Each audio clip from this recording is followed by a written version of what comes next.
গত দুদিন ধরে বৃষ্টি না হওয়ায় সুখবর মিলেছে। দেশের উত্তরাঞ্চলে বন্যা পরিস্থিতির নামতে শুরু করেছে নদ নদীর পানি। সুনামগঞ্জের বেশিরভাগ নদ নদীর পানি নেমে যাওয়ায় বেরিয়ে আসছে বন্যায় রেখে যাওয়া ক্ষয়ক্ষতির দৃশ্য। আশ্রয়কেন্দ্র থেকে বাড়ি ফিরছেন মানুষ।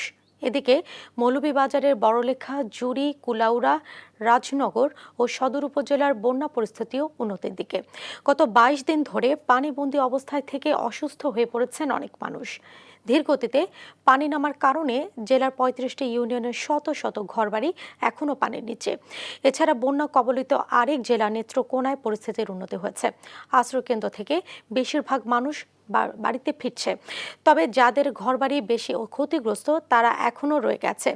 একই সাথে দেখা দিয়েছে খাদ্য সংকট। অনেকটা পানি আসছিল, এখন কিছু কমছে, কিন্তু এক কাদা কমে নাই। আমরা এখন খুব অসুবিধা হইতেছে বাচ্চা কাচ্চা চলতে। বন্যার পানি নেমে গেছে, কিন্তু বন্যার পানি নেমে যাওয়ার সাথে সাথে ওই শিশুদের যে খাদ্য বা গবাদি পশু পাখির যে খাদ্য, সেগুলোর খুব সংকট দেখা দিচ্ছে।